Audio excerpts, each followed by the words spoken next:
Hi, everyone. Thanks for the intro, Stacy. As Stacy mentioned, I'm Ambreen. I am a managing attorney here at the ABA Immigration Justice Project. We are a project under the American Bar Association that works primarily out of San Diego, California. We do detained and non-detained removal defense, and we do detained removal defense out of the Otay Mesa Detention Center, which is a detention center about 6 miles north of the Tijuana border that houses immigrants in ICE custody, many of whom are seeking asylum, but who come from all over the world. And at any given point, the population fluctuates, but lately we've been seeing about 1,300 people in ICE custody down here. And again, people come from all over the world. We see people from West Africa, from Central America, and from Asia as well. We rely heavily on volunteers because we were able to do some removal defense in-house and get some funding for that removal defense. But because the need is so great and our team is quite small comparatively, we do rely heavily on volunteers to assist and take on cases or other opportunities to help lift up our representation. If I could go to the next slide.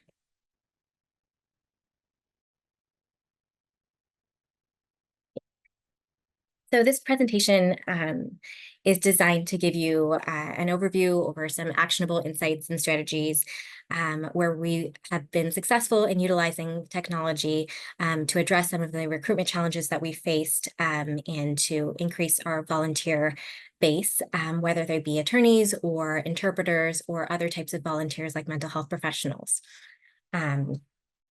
And so my hope is to discuss some of the challenges that we faced in recruitment efforts, to provide some technology-driven solutions, some case studies as to what has worked for us, and some implementation tips. So the recruitment landscape for our project has changed significantly in the last 5 years since I've been coordinating our volunteers. It's an ongoing challenge, recruitment, and we often struggle to find the right volunteers, especially those who may be constrained by time or unfamiliar areas of law. Immigration can be very intimidating for many because the stakes are high. And there's also competition with other pro bono programs that might have more resources or visibility. Like I said, we're a pretty small team, and our pro bono program consists of myself and our senior paralegal, Belen Hunter. And so together we try to go beyond traditional recruitment methods like word of mouth and try to utilize the digital landscape. We first realized the impact of utilizing technology with the COVID-19 pandemic. Our opportunities have varied from needing to utilize in-person volunteers to being able to utilize remote work and remote volunteers. But during the COVID-19 pandemic, we really experienced an acute need, and so we were all hands on deck and because the courts and the world was transitioning to a more remote environment, we capitalized on that as much as possible. And so we tailored our opportunities. Thank you. We tailored our opportunities to reflect the world in that we could utilize more remote volunteers. We could access people in detention remotely, whereas before we had not had that opportunity. Now what we're seeing is the world shifting back to more in-person volunteers work, but we've been able to think about our opportunities, our bite-sized opportunities, and how we can offer them in a remote environment. If you could go to the next slide, please. So I want you guys to think about your recruitment challenges and what has been the most pressing need for your organization. Has it been to or the most pressing challenge to address by your organization? Has it been to reach the limited reach to potential volunteers? Has it been time constraints, difficulty in maintaining engagement, or something else? And you can feel free to type in the chat what your pressing challenges are at the moment. So as I mentioned, next slide, please. As I mentioned, we did use technology quite a bit during the pandemic.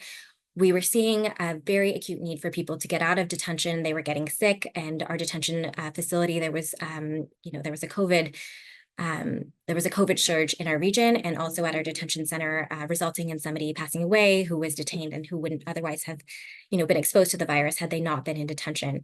And so what we did is we started to talk to our volunteers about that. We sent an email expressing the need for volunteers to pitch in and to draft applications, parole applications for removal from to ICE officers to help in the removal from, in the release from detention. Our message was circulated on a listserv where we got over 100 responses within a week, and that was something we never addressed before. And so to address and respond, being only one person, we developed a Powtoons, or I developed a Powtoon. And what Powtoons is, it's a cartoon, free cartoon maker, and it's a website where you can access for free. And we used it to explain to the prospective volunteer what they would need in terms of a time commitment, in terms of what credentials or what qualifications they would need in order to file one of these release applications, these parole applications, the time commitment and the mentorship that would be involved, and what they can expect in terms of how to contact their client, as well as what they could expect in terms of mentorship. And putting it in a graphic format really helped amplify the message. We also had it in a PDF format, with a breakdown of questions of what to expect, etc. But having the Powtoon really was helpful in walking people through and seeing the different images of detention, etc.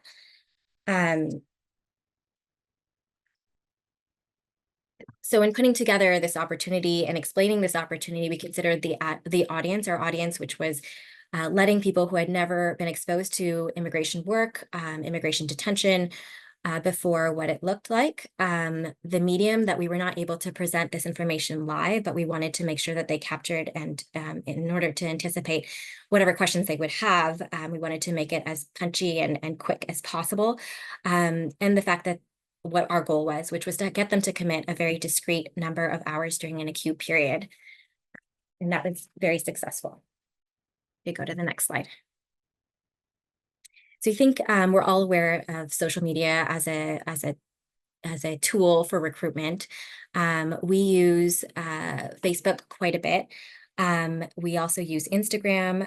We are fortunate now to have a communications manager who manages our Instagram and our Facebook pages, and engages with content that lets other people know, or creates content that lets community members and people across the country, the world, know about the work that we're doing and the successes and the need for support. One way that we used Facebook in the past was that we used Canva, which is one of the tools that is listed in the PowerPoint. It can create a very easy, it's an easy poster maker, essentially, to let people know that we were seeking Pular interpreters. This was in 2020 when we had seen an outpouring of Mauritanians in detention, and our team had some capacity to take on the direct representation, but we couldn't bridge the gap in terms of the interpretation that was necessary. And Pular, as many of you might know, San Diego doesn't have a huge Mauritanian community, and so Pular is not a language that we encounter very often. So we posted to Facebook to see if anyone would respond to our call for interpreters. And in fact, that Canva poster was circulated amongst a Peace Corps listserv. And so as a result, we were able to get 20 plus volunteers to interpret on call when we got these calls from detention. And that was very helpful in supporting our team. And that's just another way that social media can really make a big impact. Next slide. So which technology do you believe has the most potential to improve recruitment? Do you think it's social media campaigns, automated emails, recruitment platforms, or digital or virtual events? And feel free to answer in the poll.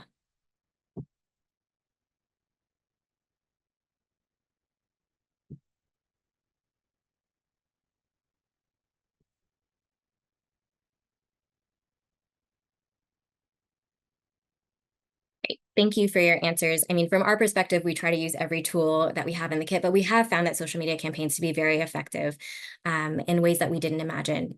Like I mentioned, getting our name out to Peace Corp was very helpful to support that work. We use webinars and virtual events as well. Annually, we try to have a webinar around Pro Bono Week to recognize and give our volunteers a platform to speak about their volunteer experiences that they've had with our organization. And in doing that, we've been able to get people to sign up for volunteer work. We've also had some success doing model hearing programs. We used to do presentations and trainings in the past where we would we would be able to commit volunteers by offering them very practical training. And now we've moved that to being virtual events. So they will participate in a model hearing program, and we still ask that they commit a certain amount of hours based off of their participation and the gift of our offering of training. So we've had some very successful outcomes based off of having training events and CLEs in exchange for a time commitment. Next slide. So now I'm going to talk a little bit about what is, I think, a very useful and new way to think about technology, and that is partnering with other organizations that do technology development, website development at no cost. And so we were approached in 2023 by the Project Blueprint, Cal Blueprint, which is a team of UC Berkeley students that develop software pro bono for nonprofits and promotes technology for social good. It's a tech club, and it has various chapters across the United States and Canada. If you are more interested, as I'm talking about this organization and Project Blueprint in general, you can feel free to check out the handout that's included in the material. But they developed a platform for volunteers to easily see available opportunities that we have. They can fill out a profile, and then using the automated information, AI, using this automated process, I feel like AI is very sexy, they can, it matches the volunteer based off of their profile with available opportunities. So this streamlines a lot of the back and forth that I would normally be having with a volunteer. We've been able to automate some of that and take some of the load off. If we could go to the next slide. So this is the homepage of the website that they developed for us, again, at no cost. And the homepage just allows volunteers to create that profile. You can see the different types of opportunities that we have. There are three main buckets of opportunities. There's cases, taking on cases. There's limited case assignments, and there's language support.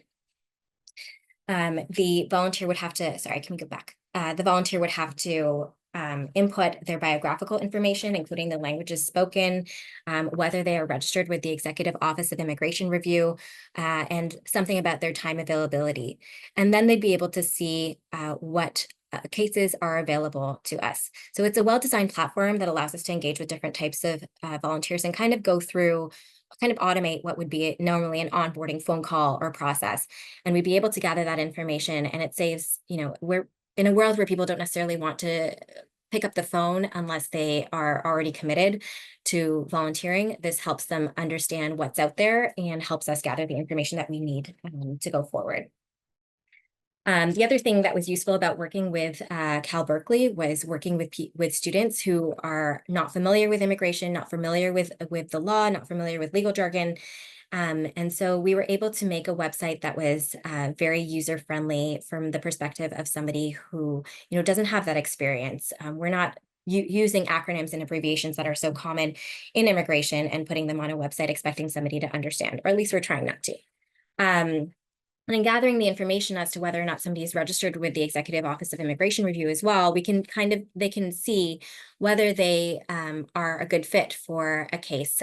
So we do some work with the USCIS, affirmative work where, you wouldn't need to be registered with the Executive Office of Immigration Review. And those cases are what they would see if they, if they checked off that they weren't registered with this office. And then these are the case cards that we have. So on the left, you'll see a case card for a case opportunity. It says that the volunteer attorney is needed, the type of case it is, the location. whether it can be done remotely, the language. We are able to offer interpretation for many of our cases, but we find it helpful. Obviously, if the attorney speaks the same language as the client, that's another hurdle that we don't have to overcome. And then on the right is as a case card for country conditions research. So we see the topic of research and any deadlines that are affiliated with the research. And so that would show up for somebody who might be a law fellow, who wants to contribute some research or some time researching to an asylum case or another type of research. Our hope was to be able to automate some of the responses, but we didn't get there. And just something to keep in mind in working with these free groups is we worked with them over the course of 8 months, and there was only so much they could accomplish. The value of this website is not only that it provides these case cards, but the case cards are pulled directly from our case management system, Legal Server. And so they were able to figure that out, and I can appreciate that that took more time than they anticipated. But so we weren't able to automate emails. But I do want to talk a little bit about automated emails and email targeting. We used to use and we could use MailChimp to automate some of that process. Now we just use, and our hope is to expand our website a little bit further to automate it. But for now, we're using Outlook, and we're able to track read receipts, et cetera. And so we can track opening rates and see which opportunities get the most clicks, et cetera. We also use Airtable in order to track some of that information. Next slide.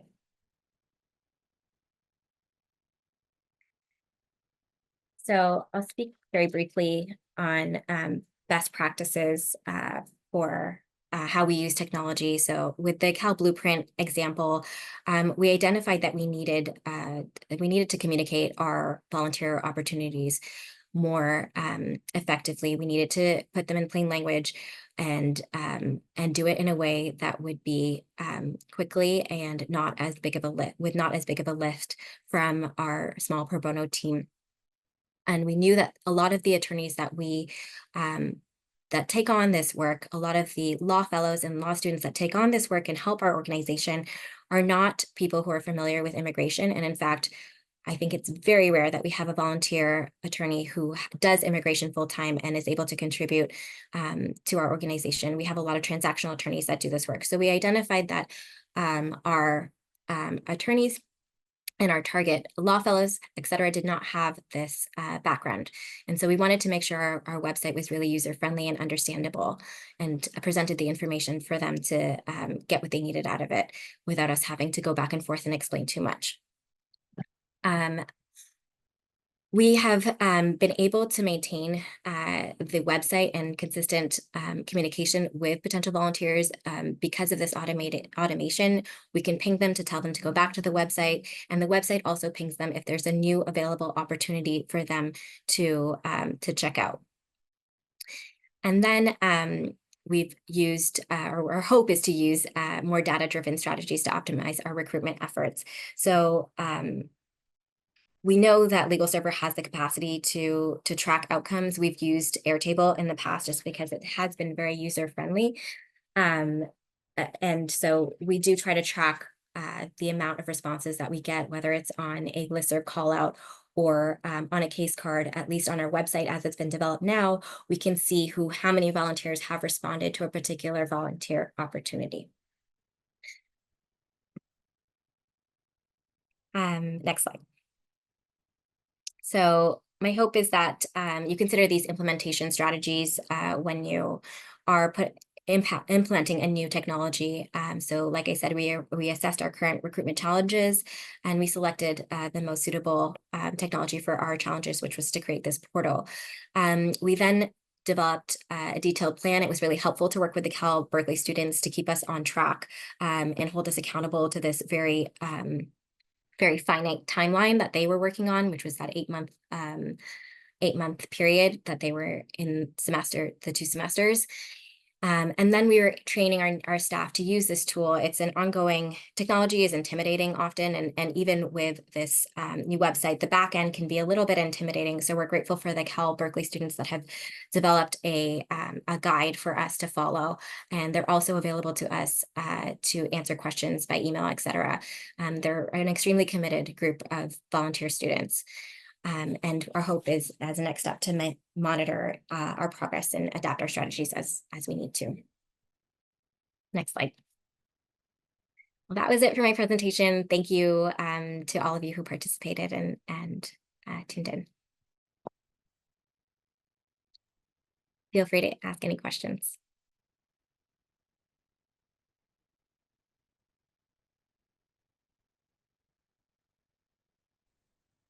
Thank you, Ambreen. We can just wait a second to see any questions come in through the Q&A function here. I do see a question that came in. So I can go ahead and read that out loud. It says, we have a real shortage of pro bono attorneys. I'd love any tips for reaching out to firms, solo practitioners at the very start, to then connect them with further via our website, social media, or other tech tools. So I think it's always helpful to gear outreach towards a campaign.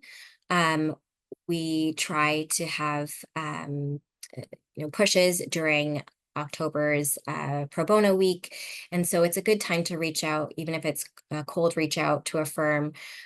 We had a volunteer from Latham Watkins that had taken on a case with us 12 years ago, well before my tenure, that had reached out with a question, and I, in that conversation, I asked to be connected with their pro bono person because we didn't have their contact, even though way back when they had taken a case with us. And from there, we developed a really good relationship with Latham Watkins, where now they're doing EAD clinics for us. So really, there is some value in cold calling and using traditional methods. I think it's always helpful to have the infrastructure, the tech infrastructure, visibility online to direct a firm or solo practitioner to your volunteer opportunities, or at least the work that you've done in the past. All right. Well, thank you so much, Ambreen, for the first part of this presentation is using technology to enhance the pro bono experience from our speakers from KIND. So I'll let y'all take it away now. Thank you. And thank you to Ambreen for the great information provided during the first portion of this presentation. And hello, my name is Marcella Evans. I am an acting managing attorney with Kids in Need of Defense KIND's Fresno office, and my pronouns are she, her, and ella. I am a many-year immigration practitioner. I have focused my work on serving immigrant children through collaborating with pro bono attorneys and attorneys newer to immigration practice to build and strengthen their advocacy. I'm joined today by two of my colleagues who will introduce themselves before we start. Good afternoon, everyone. My name is Marily Iturra Guadarrama. I am a staff attorney with the KIND San Francisco office. I use she, her, ella pronouns, and I've been with KIND since December of 2022. Hi, everybody. My name is Rigoberto Lua. I'm a staff attorney at KIND Fresno. My pronouns are he, him, and I've been at this office since June of 2022. Thank you, Marily and Rigo. So our presentation today will begin with an introduction to the work of KIND, and we'll follow this with using Microsoft SharePoint to train and mentor pro bono attorneys. We'll move to using Citrix ShareFile to share information securely. And finally, we'll discuss using distribution lists to engage with volunteer attorneys. We'll close the session with a question and answer period. We invite you to ask your questions throughout the presentation in the Q&A function, and we'll answer them during the period at the end. Marily will get us started with the introduction to KIND. Thank you so much, Marcela. And I want to get started with talking about KIND and our vision and mission with respect to cases. Next slide. Our vision is to have a world in which children's rights, as well as their well-being, are being protected as they migrate alone in search of safety. We do this through our mission by ensuring that no children go ahead and go to the next slide. By ensuring that no child appears in immigration court without high-quality representation, advancing laws and policies and practices to ensure that children's protections and uphold that their right to due process and fundamental fairness is upheld, as well as promoting other countries, including countries of origin, transit, and destination, to provide durable solutions to children migrating and to make sure that everything is grounded in the best interest of the child and that no child is forced to involuntarily migrate. Next slide, please. We accomplish our mission by, sorry, this slide is taking a second to load, but we accomplish our mission through 4 different teams within KIND, and that's our legal team, our psychosocial programs team, our global programs team, and our policy and advocacy team. Please go to the next slide. We have offices all over the world through KIND affiliates. One of the states that has the most offices is California. And the pro bono portals that we will be speaking about and talking to you about are created by committees in the California offices from Fresno, Los Angeles, and San Francisco. I'll hand it off to Rigo now.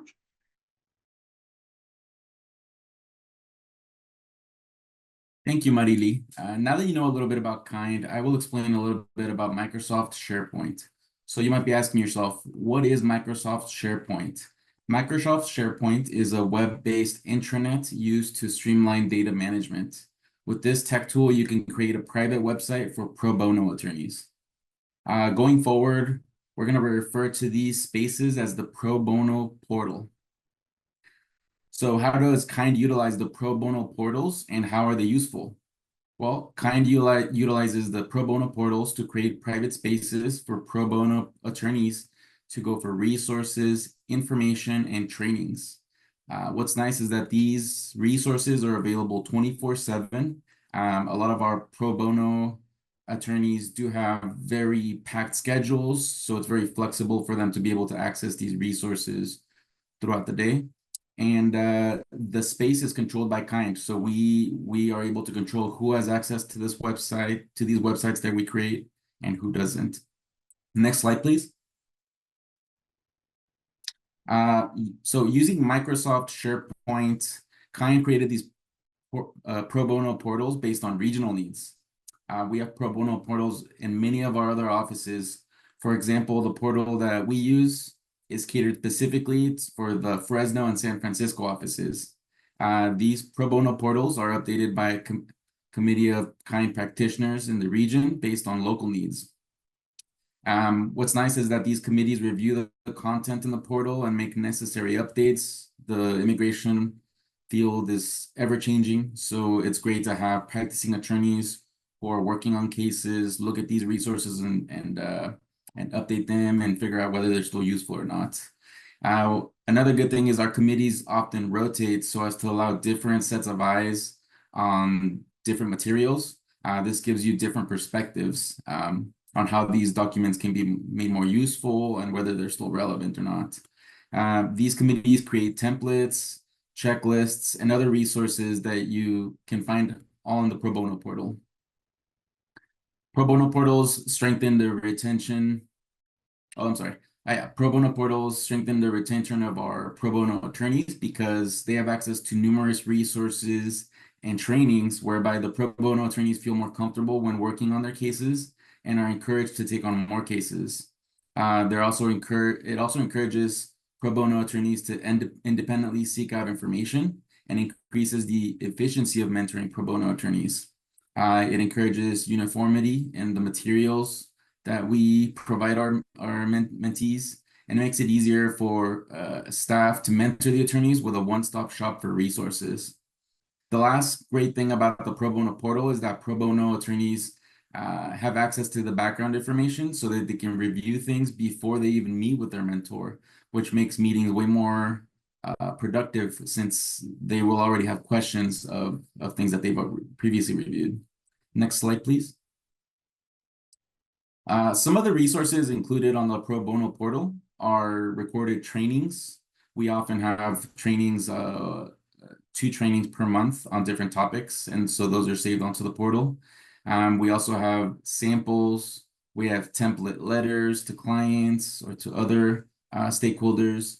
And we also offer substantive information. information about asylum, special immigrant juvenile status, immigration court, cultural responsiveness, working with children, trauma-informed lawyering, and working with interpreters. Unfortunately, I can't go over all these resources, but there's many more great things on our portal. And now I'm gonna hand it off to Marily to Thank you so go over much. some of the resources that we offer. Thank you so much, Rigo. And during this section, there's going to be a couple of videos. So if you can please press play as soon as you switch to the slide. This is for you to see what the portal kind of looks like, and that it's very easy to use on people who may have no idea what they're doing at the beginning of a case. You can search on your own, explore on your own, and learn things on your own. And so that's kind of the reasoning behind why we created portals, is to make it more user-friendly for pro bono attorneys to be able to navigate and learn about what it takes to take on a case with us. Next slide, please.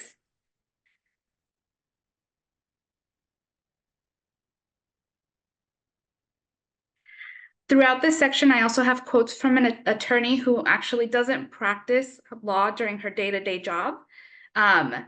This particular pro bono attorney decided to take on pro bono cases in order to practice law and exercise her license. And so she gave us some quotes about her experience using this pro bono portal. One of those quotes is, "I'm so glad that despite the different facts of each case, I can use the same resource to figure out which section of the law is helpful." Next slide, please. As I mentioned before, there's a lot of self-learning opportunities throughout the portal, including gaining some background even before you meet with your mentor or the client. As you can see here, there's an example about special immigrant juvenile status, kind of explaining what the initial steps are, and then going in depth with regards to the elements. Pro bono attorneys are more than welcome to review these pages in order to gain some insight on their own and have some questions prepared for when they meet with their mentor prior to meeting with a client. Next slide, please. Another positive thing about the portal, as our pro bono attorney mentions, is I like that there are county-specific resources for what you need to do in that particular court compared to others. This particular pro bono attorney has taken on cases in multiple counties in the Bay Area. So she really appreciates that we are able to provide templates and checklists, which I will show in the next slide. Our committee has worked tirelessly to create checklists on multiple counties so that when pro bonos are working in a new county, they can click and have easy access to where they can find county local forms, list of documents that are necessary for initial filings, as well as information that might be insight or new or specific to that particular county, how a specific judge likes filings to be completed or by when they prefer forms to be submitted. These checklists are constantly changing because, as we know, the law and also judges shift rotations. So there's new information that we're gathering, and we make sure to try to update as soon as we can. For instance, with San Francisco, a recent change is that probate court hearings are now mandatory e-filing. And so that's a change that will be coming up in this checklist. Next slide, please.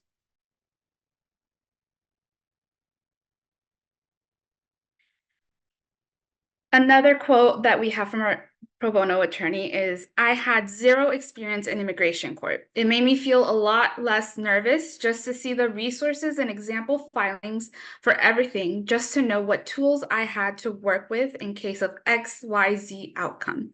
Next slide, please. As Rigo mentioned, we have a section dedicated to templates and samples.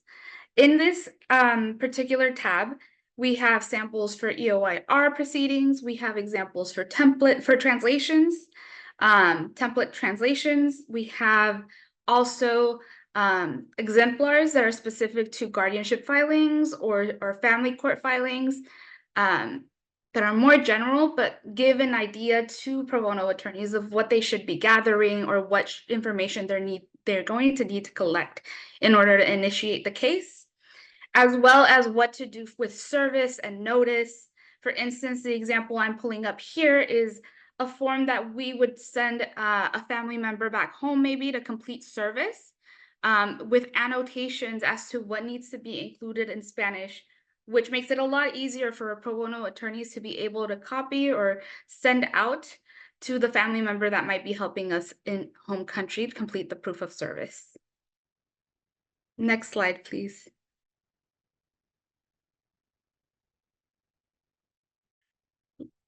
Our pro bono attorney was also kind enough to share that the resources on taking a trauma-informed approach to cases is also very nice, even though it's not necessarily legal guidance. Those are not things that I would have ever thought of doing myself, but it's gone over so well every time. Next slide, please. Something we really focus on is trying to provide holistic approach to our cases, and that even extends to our work with pro bono attorneys. As Rigo mentions, we have 2 monthly trainings that we do. And during these trainings, if pro bono attorneys are able to attend in person, they can obtain CILA credits. And that's kind of an incentive for them to be able to spend their lunch hour listening to us explain niche topics within the law and how to complete certain processes. But in addition to that, if they can't attend, we upload these trainings into our pro bono portal so that they can watch or rewatch whenever they have time. And some of those trainings often have to do with culture competency and also being trauma informed when asking questions and working with minors. Next slide, please. So Enrico will be talking a little bit more about Citrix ShareFile, but I did want to share with you what that looks like in a day-to-day for me as an attorney when I'm working with pro bono attorneys. As you can see, I have an email where I sent a bunch of links to our pro bono portal that makes it a lot easier for the pro bonos to be able to click and right away obtain the resource that they need for a particular case. For instance, this is San Francisco County specific, and I provided documents related to what they will need or might be useful while they're working on this case. Additionally, sometimes we don't have everything uploaded right at that instance. Like we mentioned, we have live trainings. And so sometimes it takes a little bit for us to be able to upload those trainings. However, if we have the PowerPoint slides, or if we just recently translated a document that hasn't had the opportunity to be shifted over to the portal, we use Citrix as a form to send that document in a safe and secure way. And I'll pass it over to Rigo so he can tell us more about this tool.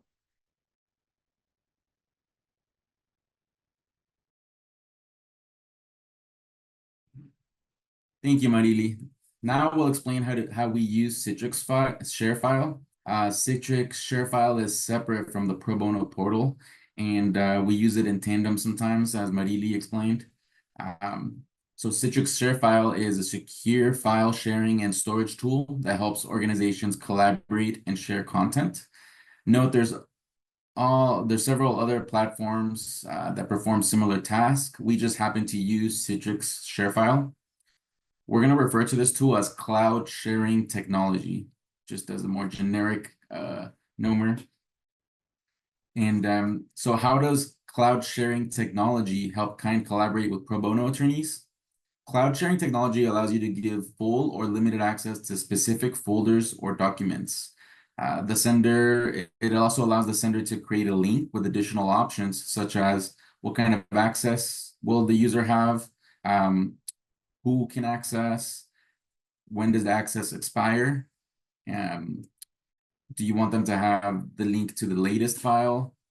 Do you want to add a watermark? And would you like to receive a notification when those documents are accessed?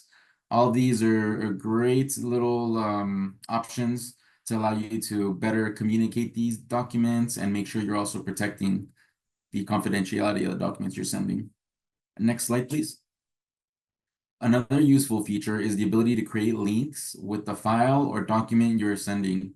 As you saw earlier in the image that Marily provided, you can add links within your emails, which makes it a lot cleaner for the recipient to read.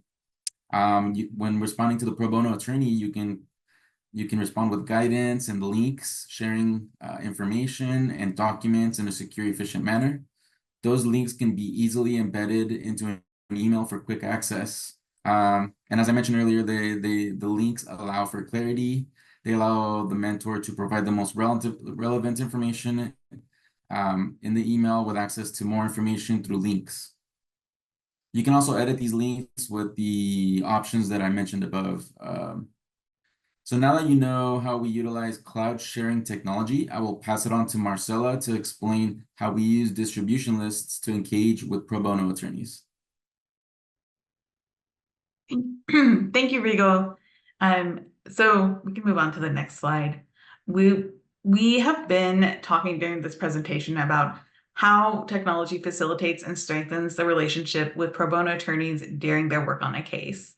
The distribution lists are a tool for building connection throughout the relationship with a pro bono attorney. And this is similar to something that Ambreen covered in her portion of the presentation, but this is a slightly different method. And we use these distribution lists to connect with our core pro bono attorneys or potentially interested pro bono attorneys, even before an attorney has taken their first case, throughout their representation, and maybe after their case has finalized.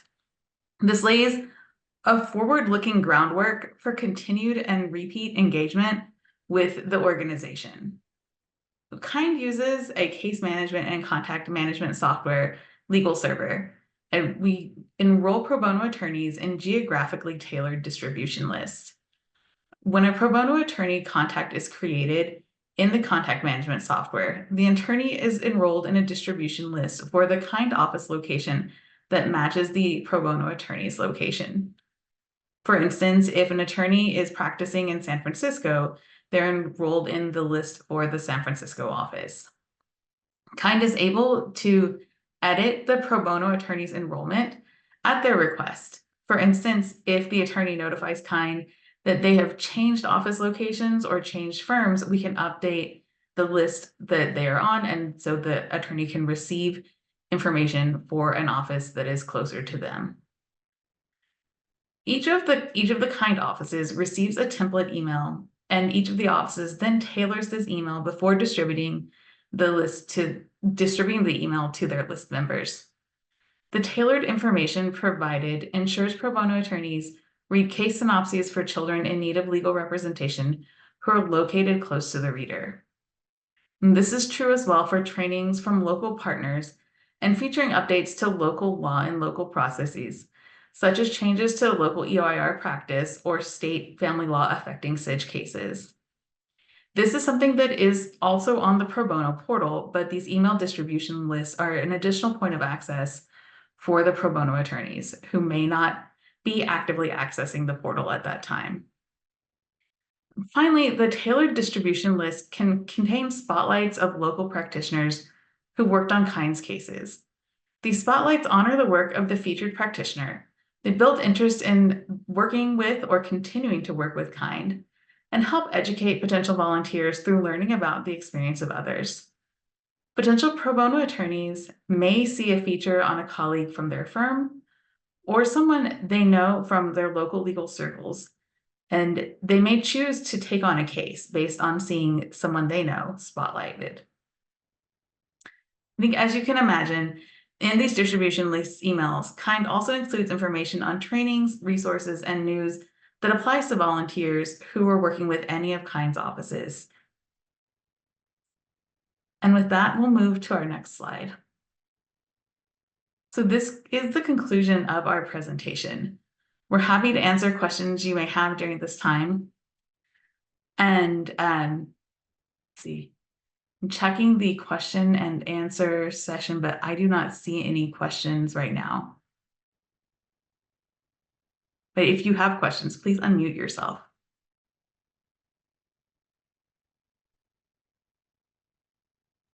I have a question just about Legal Server integration and developing the contact list. I feel like it's a little nitty-gritty of a question, but how do you do that? So that's a great question. The the non-tech answer is that there are checkboxes that our legal server team has created. So there are the distribution list for each of the offices, and you're able to, as a user, you're able to click in and say, this is the office that I would like to enroll this attorney in, because they are located in whatever geographic area. There's some back-end work on programming that checkbox to be the appropriate one. I will defer to Rigo or Marily if you guys have a better information on how to answer that. I'm also happy to get back to you with a more technological detail on the functions of legal server. That is not my strong suit. That was really helpful. No, I understand. Yeah.